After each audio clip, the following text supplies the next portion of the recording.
예, 여러분 안녕하세요. 자, 오늘은 제가 책 쓰기에 대한 특강을 여러분에게 좀 해드리려고 합니다. 저는 책을 여러 권을 좀 썼는데요. 일단 처음에 제가 공부가 하고 싶은 당신에게라는 책을 2020년 1월에 썼고요. 그 다음에 제가 또 이 알짜 영어 상식이라는 책을 또 썼습니다.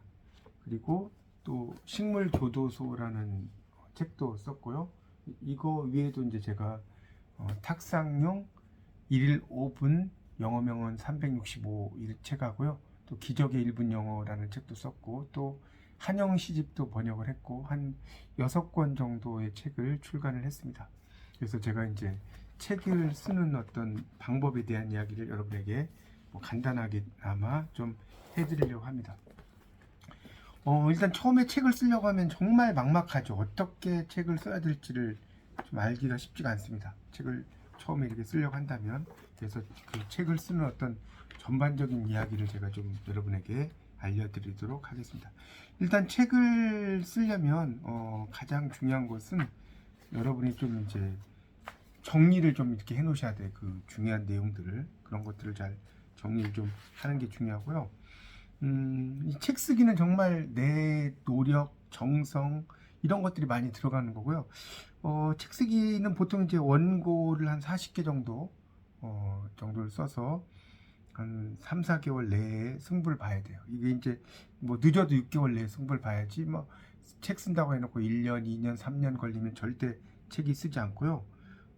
정말 책 쓰려고 할 땐 용광로 같죠, 마음이. 근데 그래서 하루에 한 3시간 정도씩은 여러분이 투자를 좀 해야 되고요. 이 책 쓰기의 본질은 자료를 여러분이 잘 검토를 해야 됩니다.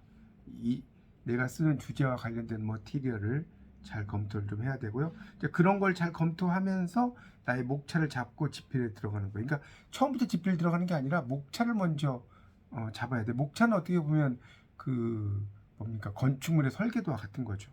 그래서 자료 수집하고 목차 잡는데 거의 2달 걸린다고 볼 수 있고요. 책 쓰는 거는 뭐 한 달이면 끝난다고 할 수가 있습니다. 그래서 책 한 권의 목차는 아까 말씀드렸죠. 그래서 목차 한 개당 그 A4 용지로 한 2.5장 정도 분량을, 그러니까 총 100장 10포인트로 그 정도면 책이 한 권이 나옵니다. 그래서 책은 이제 자비 출간과 기획 출간이 있는 거죠. 내가 내 돈으로 내는 건 자비 출간이고, 기획 출간이라는 것은 이제 어디에서 기획을 하는 거죠. 그래서 이 출판 계약은 보통 인세가 8에서 10%, 계약금은 한 100만 원, 또 많게는 400만 원까지 받는다고 하고요. 그래서 출판사는 상당히 많습니다. 그런데 이제 실질적으로 이렇게 활동하는 출판사는 많지가 않아요. 모르겠어요. 한 5, 6만 개 출판사가 있다고는 하는데 실질적으로는 이제 움직이는 회사는 그 정도까지는 안 되고요. 하여튼 출판사가 있다라고 할 수가 있습니다. 그래서 이제 책이라는 것은 나의 어떤 간접 경험 이런 걸 상당히 많이 이야기할 수 있는 그런 통로라고 할 수가 있겠죠. 그렇게 볼 수가 있습니다. 그래서 책을 쓴다는 것은 결국 내가 책을 쓰려는 역량이나 의지가 있어야 되는 거죠. 그리고 실력도 바탕을 두고 있어야 됩니다. 그래서 내공을 많이 써야 된다라고 볼 수가 있겠습니다. 그래서 이 책 쓰기는 책을 쓴 사람은 어떻게 보면 또 1인 기업가라고도 할 수가 있는 거죠. 1인 기업가라고도 할 수가 있습니다. 그래서 이 책 쓰기를 할 때는 어떤 주제라든가 목차라든가 본문이라든가 이런 것을 여러분이 잘 선정을 좀 해야 됩니다. 그렇죠. 그리고 그 글은 또 내가 읽으면 일기장이지만 남이 읽으면 책이 될 수 있죠. 그래서 결국은 딴 사람들이 좋아할 수 있는 이런 것을 쓰는 것이 좋습니다. 그런 내용이 중요하죠. 그리고 이제 주제가 이 내용과 적합한 주제 적합성을 잘 판단을 하는 게 또 중요하다고 할 수가 있겠죠. 그렇게 볼 수가 있겠습니다. 그리고 이제 타겟 독자라는 게 있는데, 타겟 독자는 너무나 넓게 잡으면 안 되죠. 예를 들어서 뭐 엄마들을 위한 영어 이래버리면 너무 복잡하니까 한 사람에게 이야기하듯, 또 20대 직장 여성 엄마들을 위한 영어책이라든가 이런 식으로 쓰는 것이 상당히 중요합니다. 엄마를 위한 책이라 버리면 알 수가 없다는 거죠. 그렇게 정리를 할 수가 있겠습니다. 그리고 이제 책을 쓰려면 경쟁 도서도 많이 분석을 해야 돼요.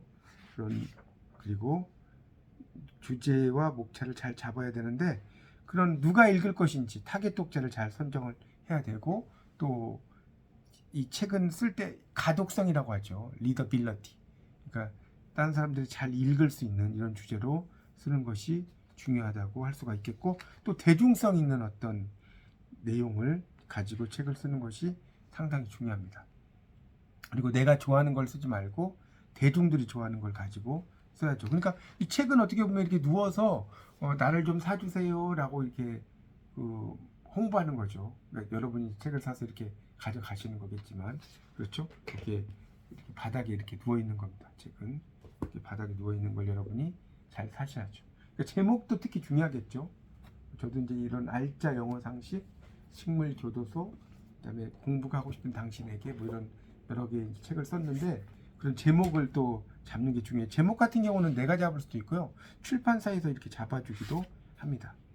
그리고 이제 이 출판사에서는 이제 이 주제가 잘 되는지 출판 가능성을 잘 검토도 하겠죠.